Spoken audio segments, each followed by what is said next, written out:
ಈ ಬಿಸ್ನೆಸ್ ಬರ್ಬೇಕು ಅಂತ ಏನಕ್ಕೆ ಅನ್ನಿಸ್ತು ನಿಮ್ಗೆ? ಏನಾಗತ್ತಂದ್ರೆ ಆರ್ಟಿಸ್ಟ್ ಲೈಫ್ ತುಂಬಾ ಕಷ್ಟ. ಹ್ಮ್.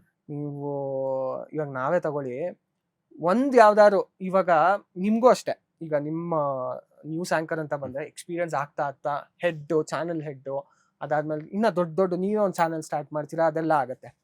ಸೊ ನಮ್ಗೆ ಹೀರೋಗಳಿಗೆ ಆಪ್ಷನ್ ಇಲ್ಲ. ಹ್ಮ್. ಇವಾಗ ಹೀರೋಗಳಿಗೆ ಏನ್ ಪೇ ಮಾಡ್ತಿದಾರೋ ಆಮೇಲೆ ನಾವು ಅದೇ ಪೋಷಕ ಕಲಾವಿದರಾದಾಗ ಇದೇ ಪೇಮೆಂಟ್ ಬರಲ್ಲ. ಸೊ ಆ ಅಸ್ಯೂಮ್ ಮಾಡ್ಕೊಂಡು ಇವತ್ತು ಹಿಂಗಿದೀವಿ ನಾಳೆ ಇನ್ ಹೆಂಗೋ ಇರ್ತೀವಿ ಅನ್ನೋದು ದಡ್ಡತನ ನಾನು ಮಾಡಲ್ಲ. ಯಾಕಂದ್ರೆ ದುರ್ಗಾದಲ್ಲಿ ತುಂಬಾ ಸೀನಿಯರ್ ಆರ್ಟಿಸ್ಟ್ ಜೊತೆಗೆ ನಾನು ವರ್ಕ್ ಮಾಡಿದ್ದೀನಿ. ಅವರ ಎಕ್ಸ್ಪೀರಿಯನ್ಸ್ ಶೇರ್ ಮಾಡಿದಾಗ ಐ ವಾಸ್ ಲೈಕ್, ತುಂಬಾ ಎಷ್ಟೋ ಸಿನಿಮಾಗಳು ಮಾಡಿದ್ದಾರೆ, ಎಷ್ಟೋ ಸೀರಿಯಲ್ಗಳು ಮಾಡಿದ್ದಾರೆ. ಆದ್ರೂ ಅವ್ರು ಅವತ್ತು ಹೋರಾಡ್ತಾನೆ ಇದ್ರು, ಅಂದ್ರೆ ಡೇಟ್ಸ್ಗಾಗಿರ್ಲಿ. ಸೊ ಅವಾಗ ನನಗೆ ಅನ್ನಿಸ್ತು. ಆಮೇಲೆ ಆಕ್ಟಿಂಗ್ ಇಸ್ ನಾಟ್ ಲೈಕ್ ನೀವ್ ಅನ್ಕೊಳ್ಳೋ ತರ ಅಲ್ಲ. ತುಂಬಾ ಜನ ನೀವ್ ನಂಬ್ತಿರೋ ಬಿಡ್ತಿರೋ, ಒಬ್ದು ಅಂದ್ರೆ ನಾನು ಆಕ್ಟಿಂಗ್ ಸಿನಿಮಾಗಂತ ಹೋದಾಗ 30 ವರ್ಷದಿಂದ ಅಂದ್ರೆ 10 ವರ್ಷದಿಂದ ಅವ್ರು ಟ್ರೈ ಮಾಡ್ತಾನೆ ಇದಾರೆ ಸಿನಿಮಾದಲ್ಲಿ ಹೀರೋ ಆಗ್ಬೇಕು ಅಂತ. ಅವ್ರ ಕೆಲಸ ಏನು ಅಂದ್ರೆ ಬೆಳಗ್ಗೆ ಡೈರೆಕ್ಟರ್ ಮನೆ ಸುತ್ತು, ಮತ್ತೆ ಬಾ ತಿನ್ನು, ದಮ್ ಮಾಡಿ ಕುತ್ಕೋ, ಮತ್ತೆ ಮಧ್ಯಾಹ್ನ ನಾನು ಆರ್ಟಿಸ್ಟು ಅಂತ ಫೋಟೋ ಕೊಡು, ಮತ್ತೆ ಬಾ ಕುತ್ಕೋ. ಅದನ್ನ ಬಿಟ್ಟು ಏನು ಮಾಡ್ತಾ ಇಲ್ಲ. ಇಷ್ಟು ವರ್ಷದಿಂದ ಬರೀ ಅದೇ ಮಾಡ್ತಿದಾರಂತೆ. ಚಿಕ್ಕ ಮನೆ ಇದೆ, ಊರಿಂದ ಅವ್ರ ಅಪ್ಪ ಅಮ್ಮ ದುಡಿದು ಕರೆಸ್ತಾರೆ, ಈ ತರ ಆಗ್ಬಿಡುತ್ತೆ ಜೀವನ. ಸೊ ಫೈನಾನ್ಷಿಯಲಿ ಇಂಡಿಪೆಂಡೆಂಟ್ ಆಗಿದ್ರೇನೆ ನಿಮಗೆ ಮರ್ಯಾದೆ, ಎಲ್ಲಿ ಹೋದ್ರು ಅಷ್ಟೇ. ಸೊ ಫೈನಾನ್ಷಿಯಲಿ ನೀವು ಇಂಡಿಪೆಂಡೆಂಟ್ ಆಗ್ಬೇಕಂದ್ರೆ ನೀವು ಕೆಲಸ ಮಾಡಿ. ನಮ್ದೆಲ್ಲ ಫಸ್ಟ್ ಜನರೇಷನ್. ಈಗ ನಮ್ಮಪ್ಪ ತುಂಬಾ ಏನೋ ಸಂಪಾದನೆ ಮಾಡ್ಬಿಟ್ಟಿದ್ದಾರೆ, ಅದನ್ನ ನಾನು ತಗೊಂಡು ಇನ್ನೂ ಒಂದಷ್ಟು ಮಾಡ್ತಾ ಇದೀನಿ ಅನ್ನೋದಿಲ್ಲ.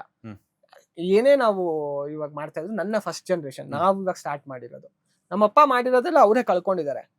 ಸೊ ನಾನು ಇವಾಗ ಅದಕ್ಕೆ ನಂದೇನು ಅಂದ್ರೆ ನನ್ನ ಇದು ಕಾನ್ಸಂಟ್ರೇಷನ್ ಅದನ್ನೇ ನಾನು ಹೇಳ್ದಾಗೆ, ಆರ್ಟಿಸ್ಟ್ ಆದ್ರೆ ತುಂಬಾ ಕಷ್ಟ, ತುಂಬಾ. ಆಮೇಲೆ financially will never be like ಹೆಂಗ್ ಬ್ಯಾಲೆನ್ಸ್ ಮಾಡ್ತಿದ್ರಿ? ಈಗ ನೀವೇ ಹೇಳ್ತ್ರಿ ಆರ್ಟಿಸ್ಟ್ ಆದ್ಮೇಲೆ ಅಂತಂದಾಗ ಸಾಕಷ್ಟು ಕಾಸ್ಟ್ಯೂಮ್ಸ್ ನೋಡ್ಕೋಬೇಕಾಗುತ್ತೆ, ಮೇಕಪ್ ನೋಡ್ಕೋಬೇಕಾಗುತ್ತೆ, ಸ್ಕಿನ್ ಕೇರ್ ನೋಡ್ಕೋಬೇಕಾಗುತ್ತೆ, ಟ್ರಾವೆಲಿಂಗ್ ನೋಡ್ಕೋಬೇಕಾಗುತ್ತೆ. ಅಂಡ್ ಸಿಕ್ಕಿರುವಂಥ ಸಣ್ಣ ಪಾತ್ರಕ್ಕೆ ನಾವು ಒಂದಿನ 1 ಅವರ್ ಕಾಣಿಸ್ಕೊಳ್ತಿದ್ದೀವಿ ಅಂತಂದಾಗ ಒಂದು ಎಪಿಸೋಡಲ್ಲಿ 5 ನಿಮಿಷನೂ ಬಂದರೂ ಕೂಡ ಒಂದು ಅರ್ಧ ಗಂಟೆಯಲ್ಲಿ ಅದಕ್ಕೆ ಎಲ್ಲ ಥರದ ಒಂದು ವ್ಯವಸ್ಥೆಗಳನ್ನು ನಾವು ಮಾಡ್ಕೋಬೇಕಾಗುತ್ತೆ. ಸೊ ಅಂಥ ಟೈಮಲ್ಲಿ ರೆಮ್ಯುನರೇಷನ್ ಕಡಿಮೆ ಇದ್ದರೂ ಕೂಡ ಹೆಂಗೆ ಬ್ಯಾಲೆನ್ಸ್ ಮಾಡ್ತಿದ್ರಿ ಅಂತ? ಬೈ ದ ಗಾಡ್ಸ್ ಗ್ರೇಸ್ ನಾನು ಏನಾಗಿದೆ ಅಂದ್ರೆ ಅಂದ್ರೆ ಇಲ್ಲಿ ತನಕ ನಾನು ಮಾಡ್ಲಿಂಗ್ ಅಲ್ಲಿ ದುಡ್ಡು ನೋಡಿರೋದ್ರಿಂದ ಚಿಕ್ಕ ರೆಮ್ಯುನರೇಷನ್ಸ್ ನಾನು ಹೋಗಿಲ್ಲ, ನನಗೂ ಸಿಕ್ಕಿಲ್ಲ. ಫಸ್ಟ್ ಟೈಮ್ ನಾನು ಮಾಡಿದಾಗಲೇ ದುರ್ಗಾ ಅಂತ ಒಂದು ದೊಡ್ಡ ಪ್ರಾಜೆಕ್ಟ್ ಸುವರ್ಣದಲ್ಲಿ ಸ್ಟಾರ್ ಸುವರ್ಣ ಕನ್ವರ್ಟ್ ಆಗೋದಕ್ಕೆ ಮಾಡಿರೋ ಪ್ರಾಜೆಕ್ಟ್ ಅದು ಫಸ್ಟ್ ಟೈಮ್. ಸೊ ಅದು ಒಳ್ಳೆ ಪೇಮೆಂಟೇ ಇತ್ತು. ಅದಾಗಿದ ತಕ್ಷಣ ಸೀತಾ ವಲ್ಲಭ ಬಂದು ಆರ್ಕಾ ಮೀಡಿಯಾ ಪ್ರೊಡಕ್ಷನ್. ಆಮೇಲೆ ನಾನು ಹೀರೋ ಆಗ್ಬೇಕು ಅಂದ್ರೆ ಹೀರೋ ಆದವನು ಅಲ್ಲಿ ನೆಕ್ಸ್ಟ್ ಸೆಕೆಂಡ್ ಲೀಡ್ ತರ ಏನಕ್ಕೆ ಮಾಡಿದ್ದು ಅಂದ್ರೆ ನಾನು ಸಿನಿಮಾ ಒಪ್ಕೊಂಡಿದ್ದೆ. ಒಂದು ಸಿನಿಮಾಗೆ ಗಡ್ಡ ಎಲ್ಲ ಬಿಡೋದಿತ್ತು ಅಂತ ಚಾನಲ್ ಏನಂದ್ರು, ಬೇಡ ನೀನು ಇದ್ ಮಾಡು, ಸೀತಾ ವಲ್ಲಭ ಮಾಡು ಅಂತ. ಅಲ್ಲೂ ಒಳ್ಳೆ ಪೇಮೆಂಟ್. ಅಂದ್ರೆ ಹೀರೋಗೆ ಏನ್ ಕೊಡ್ತಿದ್ರೋ ಅಷ್ಟೇ ನನ್ಗೂ ಕೊಟ್ಟಿದ್ರು. ಸೊ ಹಂಗ್ ನೋಡ್ಕೊಂಡಿದ್ದಾರೆ. ಅದಾಗಿದ ತಕ್ಷಣ ಬಿಗ್ ಬಾಸ್, ಅಂದ್ರೆ ಅದಾಗಿದ ತಕ್ಷಣ ಸ್ವಲ್ಪ I took a break for business. ಅವಾಗ ಅದಾದ್ಮೇಲೆ ಬಿಗ್ ಬಾಸ್ ಬಂದೆ. ಬಿಗ್ ಬಾಸ್ ಆಗ್ತಿದ್ದ ಹಾಗೆ ಅಂದ್ರೆ ಇದು ಯಾವುದು ಜಗದಾತ್ರಿ. ಸೊ ಪೇಮೆಂಟ್ಗೆ ಬೈ ದ ಗಾಡ್ಸ್ ಗ್ರೇಸ್ ನನ್ಗೆ ಒಳ್ಳೊಳ್ಳೆ ಪೇಮೆಂಟ್ ಸಿಕ್ಕಿದೆ. ಆಮೇಲೆ ಇನ್ನೊಂದು ಪ್ರೊಡಕ್ಷನ್ ನೋಡ್ಕೊಳ್ತಾರೆ, ನಿಮ್ಮ ಟ್ರಾವೆಲಿಂಗ್ ಎಕ್ಸ್ಪೆನ್ಸ್. ಇವಾಗ ನನ್ಗೆ ವಾರ ಫ್ಲೈಟ್ ಬುಕ್ ಮಾಡ್ಕೊಡ್ತಾರೆ, ಹೋಗೋದು ಬರೋದು, ಅಲ್ಲಿ ಹೋಟೆಲ್ಸು ಎಲ್ಲಾನು ಅವರೇ ನೋಡ್ಕೊಳ್ಳೋದು. ಸೊ ಅದೆಲ್ಲ ಪ್ರೊಡಕ್ಷನ್ ಟೇಕ್ ಕೇರ್ ಮಾಡಬೇಕು. That's how it works. ಯಾರೇ ಇಲ್ಲಿಂದ ಹೋದ್ರು ಎಲ್ಲ ಪ್ರೊಡಕ್ಷನ್. ಇಲ್ಲಿಂದ ಕ್ಯಾಬ್ ಹತ್ತೋದ್ರಿಂದ ಹಿಡಿದು ಮತ್ತೆ ಇಲ್ಲಿ ಕ್ಯಾಬ್ ಇಳಿಯೋ ತನಕನು ಏನೇ ಖರ್ಚಿದ್ರು, ಅಂದ್ರೆ ಸೀರಿಯಲ್ ಇವಾಗ ಹೋಗೋದು ಇಲ್ಲಿಂದ ಕ್ಯಾಬಲ್ಲಿ ಹೋಗ್ತೀವಿ, ಏರ್ಪೋರ್ಟ್ ಅಲ್ಲಿ ಇದು ಫ್ಲೈಟ್, ಅಲ್ಲಿಗೆ ಹೋದ್ಮೇಲೆ ಅಲ್ಲಿಂದ ಕ್ಯಾಬು, ಇಲ್ಲಾಂದ್ರೆ ಅವ್ರದ್ದೇ ಕಾರ್ ಇತ್ತು ಅಂದ್ರೆ ಅವ್ರದ್ದೇ ಕಾರು, ಹೋಟೆಲ್ಲು. ಸೊ ಅದೆಲ್ಲ ಅವರೇ ನೋಡ್ಕೊಳ್ತಾರೆ. ಸೊ ಇದು ಹಿಂಗೆ ನಡೆಯೋದು. ಇದು ಫಸ್ಟ್ ರೆಮ್ಯುನರೇಷನ್ ಎಷ್ಟು ತಗೊಂಡಿದ್ರಿ ಅಂತ? ಫಸ್ಟ್ ರೆಮ್ಯುನರೇಷನ್ ನಾನ್ ತಗೊಂಡಿದ್ದು 5,000. ಮಾಡೆಲ್ ಆಗ ಅಥವಾ ನಟನಾಗ? ಮಾಡ್ಲಾಗೆ ನಾನು ತಗೊಂಡಿದ್ದು 5,000. ನಟನಾಗ್ ತಗೊಂಡಿದ್ದು ನಾನು ಫಸ್ಟ್ 3,500 ಒಂದಿನಕ್ಕೆ. ಸೊ ಅದಾದ್ಮೇಲೆ ಹಂಗೆ ಸ್ಟಾರ್ಟ್ ಆಯ್ತು. ನಾನು ಮಾಡ್ಲಿಂಗ್ ಅಲ್ಲಿ ತುಂಬಾ ದುಡ್ಡು ನೋಡಿದೀನಿ. ಸೊ ಸೀರಿಯಲ್ಗಿಂತ ಅಂದ್ರೆ ಅಲ್ಲಿ ಆ ಸೀರಿಯಲ್ ಅಲ್ಲಿ ಏನಾಗುತ್ತೆ ಅಂದ್ರೆ ನಿಮ್ಗೆ ಏನೇ ತಗೊಂಡ್ರು ಅದು ಡಿವೈಡೆಡ್ ಬೈ 30. ಅಂದ್ರೆ ಲೀಡ್ಸ್ಗೆ ಅದೊಂದು, ಬೇರೆ ಯಾವ್ದು ಒಪ್ಕೊಳ್ಳೋ ಆಗಿಲ್ಲ, ಅದೆಲ್ಲ ತುಂಬಾ ಇದೆ. ಸೊ ನೀವು ಇದು ಮಾಡ್ತಾ ಇದೀರಾ ಅಂದ್ರೆ ಈ ಲ್ಯಾಂಗ್ವೇಜ್ ಅಲ್ಲಿ ಇದೊಂದೇ ಮಾಡ್ಬೇಕು ನೀವು. ಸೊ ಅದೆಲ್ಲ ಇರೋದ್ರಿಂದ they have to fulfil our needs. So ಹಂಗೆ. ಚೆಕ್ ಬುಕ್ ತಂದಿದ್ದೀರಾ? ಯಾಕೆ ಮಾಡ್ಲಿಂಗ್ ಅಲ್ಲಿ ತುಂಬಾ ದುಡ್ಡು ಇಲ್ಲ ನೋಡಿದ್ರೆ ಇಲ್ಲ ಇಲ್ಲ ಏನಾಯ್ತು ಅಂತ ಅಲ್ಲಿ ಟೆಲ್ ಯು, ನನ್ ಬಿಸ್ನೆಸ್ಗೆ ಹಾಕಿ ಒಂದಷ್ಟು ಕಳ್ಕೊಂಡೆ, ಅದೆಲ್ಲ ಒಂದಷ್ಟು ಜರ್ನಿ ಅದು. ಹ್ಮ್. ಸೊ ಅದನ್ನೇ ಹೇಳಿಲ್ವಾ, ಒಂದಷ್ಟು ಕಳ್ಕೊಂಡಿದೀನಿ. Whatever I do full on. Hmm. ಅಂದ್ರೆ ನನ್ಗೆ ಇದಿಲ್ಲ, ಏ ಭಯ ಪಟ್ಕೊಂಡು ಮಾಡ್ಬೇಕಾ ಬೇಡವಾ ಹಂಗೆಲ್ಲ ಇಲ್ಲ.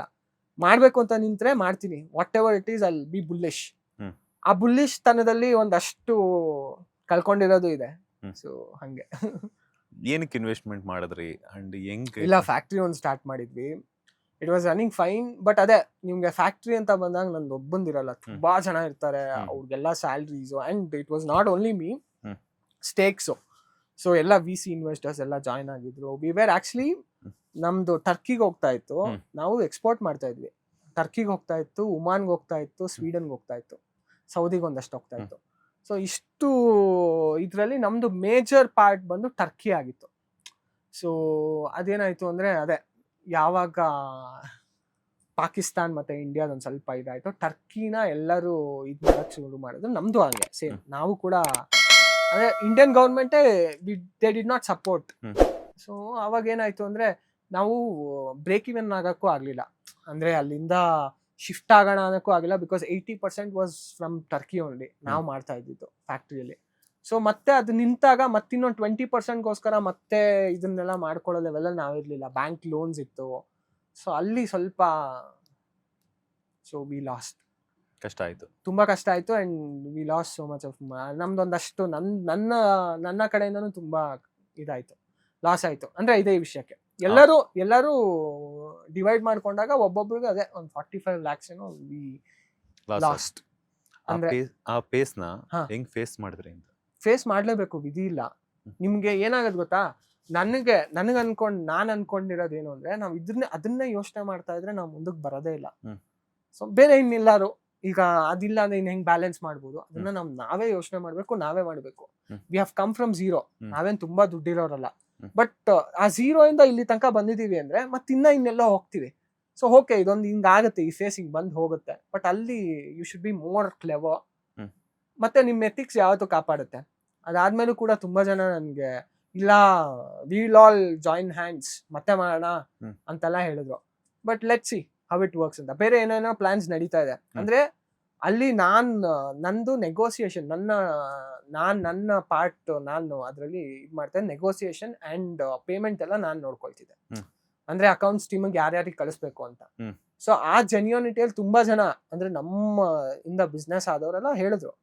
So will all start up Darsh, ಬನ್ನಿ ಮಾತಾಡೋಣ ಹಂಗೆ ಅಂತ ಕರಿತಿದ್ದಾರೆ. ವಿಲ್ ಸಿ, ಬೇರೆ ಏನೋ ಆಗತ್ತೆ. ಬಟ್ ಲೆಟ್ ಸಿ, ಬ್ಯಾಲೆನ್ಸ್ ಮಾಡ್ಕೊಂಡೆ ಹೋಗ್ಬೇಕು. ಸಿ, ನಿಮ್ ಲಾಸ್ ಆಯ್ತು, ಪ್ರಾಫಿಟ್ ಆಯ್ತು, ನಾವೇನು ತಗೊಂಡೋಗಲ್ಲ ಹೋಗ್ತಾ.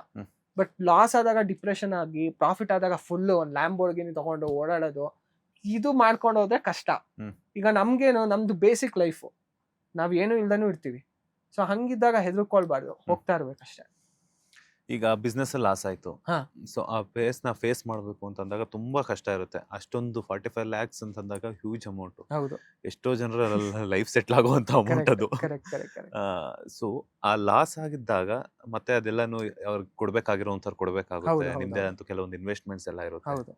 ಸೊ ಅದನ್ನೆಲ್ಲಾನು ಬೇರೆ ಹೆಂಗೆ ಕ್ಲಿಯರ್ ಮಾಡ್ಕೊಂಡ್ರಿ ಅಂತ? ಮಾಡ್ಬೇಕಾಗತ್ತೆ. ಈಗ ವಿಧಿ ಇಲ್ಲ. ನಿಮ್ಗೆ ಏನಾಗತ್ತಂದ್ರೆ, ಇನ್ನೂ ಒಂದಷ್ಟು ಬಿಸ್ನೆಸ್ಗಳಾಗಿರ್ಲಿ, ಇನ್ನೊಂದಷ್ಟು ಬೇರೆ ತರ ನಮ್ದೊಂದಷ್ಟು ಇನ್ವೆಸ್ಟ್ಮೆಂಟ್ಸ್ ಇರುತ್ತೆ. ಅದೆಲ್ಲ ಹೌದು, ಎಕ್ಸಿಟ್ ಆಗ್ಬೇಕಾಗತ್ತೆ, ಮತ್ತೆ ಅದನ್ನ ತೆಗೆದು ಇಲ್ಲಿಗೆ ಹಾಕ್ಬೇಕಾಗತ್ತೆ.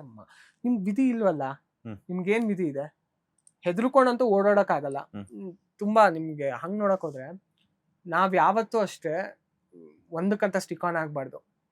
ಸೊ ಇವತ್ತೇ ಇದೊಂದ್ ಬಿಟ್ರೆ ನನ್ನ ಲೈಫ್ ಬೇರೆ ಏನೂ ಅಲ್ಲ ಅನ್ನೋ ಕ್ಯಾಟಗರಿ ನಾನಲ್ಲ. ಇದಿಲ್ದೇ ಇದ್ರು ಬೇರೆ ಕಡೆಯಿಂದ ಬರೋ ತರ ಎಲ್ಲ ಮಾಡ್ಕೊಂಡಿರ್ತೀವಿ ಸೋರ್ಸಸ್ ಆಫ್ ಇನ್ಕಮ್. ಬಟ್ ಇಲ್ಲ, ಹೌದು, it's a huge loss. But ಇದನ್ನ ತಗೊಳ್ಳೇಬೇಕು, ನೆಕ್ಸ್ಟ್ ಮುಂದಕ್ಕೆ ಹೋಗ್ಲೇಬೇಕು. ನಮ್ದೆಲ್ಲ ಏನು ಅಲ್ಲ. ಹಂಗ್ ನೋಡಕ್ ಹೋದ್ರೆ ಎಷ್ಟ್ ಜನ ಪ್ರೊಡ್ಯೂಸರ್ಸ್ ಗಳು ಮನೆಯೆಲ್ಲ ಮಾಡ್ಕೊಂಡಿದ್ದಾರೆ, ಮತ್ತೆ they have come back. So ಆ ಜೋಶ್ ಇದ್ರೇನೆ ವಿ ಕ್ಯಾನ್ ಲಿವ್, ಇಲ್ಲ ಅಂದ್ರೆ ಇಲ್ಲ. ಬಿಸ್ನೆಸ್ ಅಲ್ಲಿ ಲ್ಯಾಕ್ಸ್ ಟುಗೆದರ್ ನೀವು ಲಾಸ್ ಆಗಿದ್ದಂಥವ್ರು ಯಾರತ್ರ ಆದ್ರೂ ಅಮೌಂಟ್ ಕೇಳಿ ಇಲ್ಲ ಅಂತ ಅನಿಸ್ಕೊಂಡಿದ್ದುಂಟಾ? ಅದನ್ನೇ ಹೇಳೋದು. ಏನಾಗತ್ತಂದ್ರೆ, ನಿಮಗೆ ನಾನು ಅಮೌಂಟ್ ಚಿಕ್ಕ ಪುಟ್ಟ ಅವ್ರ ಹತ್ರ ಯಾವತ್ತೂ ಕೇಳಿಲ್ಲ, ಕೇಳೋದು ಇಲ್ಲ. ಬಿಕಾಸ್ ಯಾಕಂದ್ರೆ ನನ್ಗೆ ಅಂತ ಇದು ಬಂದಿಲ್ಲ. ಅಂದ್ರೆ ಅಂತದ್ ಬಂದ್ರು ಕೂಡ ನಾನು ಆತರ ಮಾಡ್ಕೊಳಕ್ ಹೋಗಲ್ಲ. ಏನಾಗತ್ತಂದ್ರೆ ನಂದೇ ಒಂದಷ್ಟು ಇತ್ತು ಇನ್ವೆಸ್ಟ್ಮೆಂಟ್ಸು, ಅದನ್ನ ಬಿಟ್ಟು ನಾನು ಕೇಳ್ದವ್ರೆಲ್ಲ ಯಾವತ್ತೂ ಇಲ್ಲ ಅನ್ನಲ್ಲ. ಹ್ಮ್. ಆಮೇಲೆ ನಿಮ್ಮ ಹತ್ರ ನಾನು 10 ರೂಪೀಸ್ ಇಸ್ಕೊಂಡ್ರೆ ಏನಾಗತ್ತೆ, ಏನು ಅನ್ಸಲ್ಲ. ಅದೇ ನಿಮ್ಮ ಹತ್ರ ನಾನು 10 ಲಕ್ಷ ಇಸ್ಕೊಂಡಾಗ ನಿಮ್ಗೆ ಅದು ಪ್ಯಾನಿಕ್ ಆಗತ್ತೆ. ಹ್ಮ್. ಯಾಕಂದ್ರೆ ನಿಮ್ಗೆ ಅದೇ ಒಂದು ಇವಾಗ ಯಾರಿಗೋ ಒಬ್ರಿಗೆ 10 ಲಕ್ಷನೇ ಜೀವನ ಆದಾಗ ಆ 10 ಲಕ್ಷ ನಾನು ತಗೊಳಲ್ಲ. ಹ್ಮ್. ಹ್ಮ್. ಸೊ ಅದು ವೇಸ್ಟ್. ಆ ತರ ತಗೊಂಡಾಗ ಏನಾಗತ್ತೆ ಗೊತ್ತಾ, ಅವ್ರನ್ನೂ ನರಳಿಸ್ತೀರಾ, ನಾವು ನರಳ್ತೀವಿ. ಹ್ಮ್. ಸೊ ಇವಾಗ ಅದೇ ಒಂದು ಯಾರ ಹತ್ರನೋ ಒಂದ್ 100 ಕೋಟಿ ಇರುತ್ತೆ ಅಂದಾಗ ಅವ್ರ ಹತ್ರ ಒಂದ್ 3 ಕೋಟಿ 4 ಕೋಟಿ ತಗೊಂಡಾಗ ಅವ್ರಿಗೆ ಏನು ಅನ್ಸಲ್ಲ. ಬಿಕಾಸ್ ಯಾಕಂದ್ರೆ ಇಲ್ಲ ಮತ್ತೆ ಕೊಡ್ತಾನೆ ಬಿಡು ಅಂತ. ಬಿಕಾಸ್ ಯಾಕಂದ್ರೆ ಅವರ 98-97 ಕೋಟಿ ಮೇಲೆ ಅವರ ಕಾನ್ಸಂಟ್ರೇಷನ್ ಇರುತ್ತೆ. ಸೊ ಆ ತರದವ್ರು ಕೊಟ್ಟಿದ್ದಾರೆ, ನಾನು ಅವ್ರಿಗೆ ವಾಪಸ್ಸಿಗೆ ಕೊಟ್ಟಿದ್ದೀನಿ ಹಂಗೆ. ಸೊ ಅದನ್ನೇ ಹೇಳೋದು, ನೀವು ಗೇಜ್ ಮಾಡ್ಬೇಕು. ಇವಾಗ ನಿಮ್ಮ ಕೆಪಾಸಿಟಿ, ಹೌದು ನನ್ನ ಕೆಪಾಸಿಟಿ ಫಸ್ಟ್, ನಾನು ಇಷ್ಟು ದಿನದಲ್ಲಿ ಕೊಡ್ತೀನಿ ಅಂತ. ನನ್ನ ಫ್ರೆಂಡ್ಸ್ ಎಷ್ಟೊಂದ್ ಜನ ನನಗೆ ಒಂದೊಂದ್ಸತಿ ಕೇಳಿದ್ದಾರೆ, ನಾನು ನನ್ನ ಬ್ಲಡ್ ಅಲ್ಲೇ ಬಿಸ್ನೆಸ್ ಇದೆ ಕಣೋ ಅಂತ ಹೇಳ್ತಾ ಇರ್ತೀನಿ. ಏನಕ್ಕೆ ಅಂದ್ರೆ ಈಗ ನಾನ್ ಯೂಶಲಿ ಅಂದ್ರೆ if you want be a good business man, ಒಂದ್ ಅರ್ಥ ಮಾಡ್ಕೊಬೇಕಾಗಿರೋದು ಟೈಮ್ ಅಂಡ್ ಡೇಟ್. ನಾನು ನಿಮ್ಮ ಹತ್ರ ಇವತ್ತು ತಗೊಳ್ತಾ ಇದ್ದೀನಿ ಅಂದ್ರೆ ನಾನು ಈ ಟೈಮ್ಗೆ ಈ ಡೇಟ್ಗೆ ನಿಮಗೆ ಕೊಡ್ತೀನಿ ಅಂದ್ರೆ ಅದಕ್ಕಿಂತ ಮುಂಚೆನೆ ಕೊಡಿ, ಇಲ್ಲ ಅವತ್ತಿನ ದಿನ ಕೊಡೋದ್ರೆ ನೀವು ₹1 ಕೊಟ್ಟವ್ರು ನಾಳೆ ನನ್ಗೆ ₹10 ಕೊಡ್ತೀರಾ, ನಾಳೆ ನೀವು ನನಗೆ ₹100 ಕೊಡ್ತೀರಾ. ಅದೇ ಆನ್ ಟೈಮ್ ಪೇ ಮಾಡ್ತಾ ಹೋದಾಗೂ ನಿಮ್ ಕ್ರೆಡಿಬಿಲಿಟಿ ಇನ್ಕ್ರೀಸ್ ಆಗುತ್ತೆ. ನಿಮ್ ಕ್ರೆಡಿಬಿಲಿಟಿ ಎಷ್ಟು ಇನ್ಕ್ರೀಸ್ ಆಗುತ್ತೋ ಯು ಕ್ಯಾನ್ ಪೇ. ಬಿಡೋ ಅವ್ನು ಕೊಡ್ತಾನೆ 10 ಲಕ್ಷ ಕೊಡು ಹಂಗೆ. ಸೊ ಹಂಗೆ ನಾನು ಅಷ್ಟೇ, ನಾನು ಯಾವತ್ತೂ ಆನ್ ಟೈಮ್.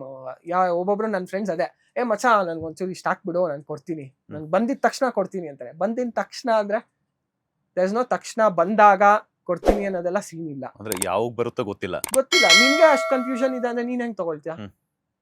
ಕರೆಕ್ಟ್ ಅಲ್ವಾ? First of all I am giving you without interest. Friendship ಅಲ್ಲಿ ಕೊಡ್ತಿರೋದ್ರಿಂದ ನಿನ್ನ ಕ್ರೆಡಿಬಿಲಿಟಿ ಏನೋ, ಆಯ್ತು ಈ ಟೈಮ್ಗೆ ಈ ಡೇಟ್ಗೆ ಕೊಡ್ತೀನಿ ಅಂತ, ಅವಾಗ ಐ ಕ್ಯಾನ್ ಗಿವ್. ನಾನು ಎಷ್ಟೊಂದ್ ಜನ ಅದನ್ನೇ ನಾನು ತಗೊಂಡವ್ರದೆಲ್ಲ ಹಂಗೆ on time, what ever the situation is. ನಮ್ಮ ಇವ್ರ ಎಂಪ್ಲಾಯೀಸ್ಗೂ ಅಷ್ಟೇ ಆನ್ ಟೈಮ್ ಪೇಮೆಂಟು.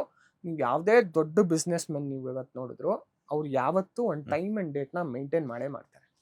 ಅದಕ್ಕಿಂತ ಮುಂಚೆ ಹಾಕಿದ್ರು ಪರವಾಗಿಲ್ಲ, ಅದಕ್ಕಿಂತ ಅದಾದ್ಮೇಲೆ ಹಾಕಲ್ಲ ಯಾವತ್ತು. ಅಂದ್ರೆ ಇಲ್ಲ ಫೋನ್ ಮಾಡಿ ಹೇಳ್ತಾರೆ ಈ ತರ ಹಿಂಗಿದೆ, I'll send it like this ಅಂತ ಹೇಳಿ ಕಳಿಸೋದು. ದುಡ್ಡಂತೂ ಯಾರ ಹತ್ರನೂ ಕೇಳಿಲ್ಲ, ಯಾರಿಗಾದ್ರೂ ಕೊಟ್ಟು ಮೋಸ ಹೋಗಿದ್ದೀರಾ? ಕೊಟ್ಟು ಮೋಸ ಹೋಗಿರೋದಿದೆ ಅಂದ್ರೆ ಈಗ ಏನಾಗತ್ತೆ ಗೊತ್ತಾ, ನಾನು ಅದನ್ನ ಅಷ್ಟೊಂದು ಜ್ಞಾಪಕನೂ ಇಟ್ಕೊಂಡಿಲ್ಲ ಎಷ್ಟು ಕೊಟ್ಟಿದ್ದೀನೋ. ಈಗ ನಾವು ಚೆನ್ನಾಗಿರುವಾಗ ಕೇಳೋರು ಕೇಳ್ತಾರೆ, ಕಷ್ಟಕ್ಕೆ ಆಗ್ಲೇಬೇಕಾಗತ್ತೆ. ನನ್ನ ಕೈಲಿ ಅಷ್ಟು ಕೊಡಕ್ಕಾಗಿಲ್ಲ ಅಂದ್ರೆ ಇಷ್ಟು ಕೊಡ್ತೀನಿ ಅನ್ನೋದಾಗತ್ತೆ. ಬಟ್ ಅವ್ರು ವಾಪಸ್ ಕೊಡಲ್ಲ ಅಂತಾನು ಎಷ್ಟೊಂದ್ ಜನಕ್ಕೆ ನನ್ಗೆ ಗೊತ್ತಿರುತ್ತೆ. ಕಷ್ಟದಲ್ಲಿದ್ದಾರೆ, ಇನ್ನೇನ್ ಕೊಡ್ತಾರೆ ಅಂತ ಕೊಟ್ಟು ಓಕೆ. ಈಗ ಏನಂತೀರಾ, ಲಕ್ಷದಲ್ಲಿ ಹೋಗೋಕ್ಕಿಂತ 1000ದಲ್ಲಿ ಹೋದಾಗ ಖುಷಿ. ಓಕೆ ಬಿಡು ಹೋಯ್ತಲ್ಲ ಅಂತ ಅಷ್ಟೇ. ಅವ್ ಕೇಳೋದೇ ಲಕ್ಷ ಇರುತ್ತೆ, ಲಕ್ಷ ಇಲ್ಲ ನೀನ್ ಸದ್ಯಕ್ಕೆ ಇದಿಷ್ಟು ಹಿಡ್ಕೊ ಆಮೇಲೆ ನೋಡೋಣ ಅಂದ್ರೆ ಅವ್ನು ಅದಂತೂ ವಾಪಸ್ ಕೊಡಲ್ಲ, ಮತ್ತೆ ಕೇಳಕ್ಕೂ ಮುಖ ಇರಲ್ಲ, ಅಲ್ಲಿಗೆ ಮುಗೀತು. ನೋಡ್ತಿರ್ತಾರೆ ಎಷ್ಟೋ ಜನ. ಇಲ್ಲ ಫ್ಯಾಕ್ಟ್ ಅಲ್ವಾ. ಏನಾಗತ್ತಂದ್ರೆ ಈಗ ಲಕ್ಷ ಕೊಟ್ರು ನೀನ್ ನನ್ನ ಫ್ರೆಂಡ್ಶಿಪ್ ಕಳ್ಕೊಂತೀಯ, ಅದೇ ಬದಲು ಇಷ್ಟು ಕೊಟ್ಬಿಟ್ಟು ಫ್ರೆಂಡ್ಶಿಪ್ ಕಳ್ಕೊಳ್ಳೋದು ವಾಸಿ ಅಲ್ವಾ? 100%. ಸೊ ಲಕ್ಷ ಕೊಟ್ಟು ಅಯ್ಯೋ ಅವ್ನು ಮೋಸ ಮಾಡ್ದ ಅನ್ಕೊಂಡು ಅವ್ನ ಮನೆಗೆ ಹೋಗಿ ಮಾಡೋದಕ್ಕೆ ಕೊಟ್ಟು ಓಕೆ ನಿಮ್ ಕಷ್ಟಕ್ಕೆ ನಾನು ಆಗಿದ್ದೀನಿ ಸಾಕು, ಆ ಕೃತಜ್ಞತೆ ನಂಗಿರುತ್ತೆ. ಅಂದ್ರೆ ಓಕೆ ಬಿಡು ಕೊಟ್ಟಿದ್ದೀನಿ ಅನ್ನೋದೊಂದು ಸೆಲ್ಫ್ ಇದಿರುತ್ತೆ ಗೊತ್ತಾ, ಸಾಕು ಅಷ್ಟೇ. ಲೇಟೆಸ್ಟ್ ಹಾಗೂ ಇಂಟ್ರೆಸ್ಟಿಂಗ್ ಸುದ್ದಿಗಳಿಗಾಗಿ ಬಾಸ್ ಟಿವಿ ಕನ್ನಡ ಚಾನೆಲ್ನ ಸಬ್ಸ್ಕ್ರೈಬ್ ಮಾಡಿ, ಹಾಗೆಯೇ ಬೆಲ್ ಐಕಾನ್ ಪ್ರೆಸ್ ಮಾಡಿ. ಇದರ ಜೊತೆಗೆ ಫೇಸ್ಬುಕ್, ಇನ್ಸ್ಟಾಗ್ರಾಮ್, ಎಕ್ಸ್ ನಲ್ಲೂ ಮಿಸ್ ಮಾಡದೆ ಫಾಲೋ ಮಾಡಿ.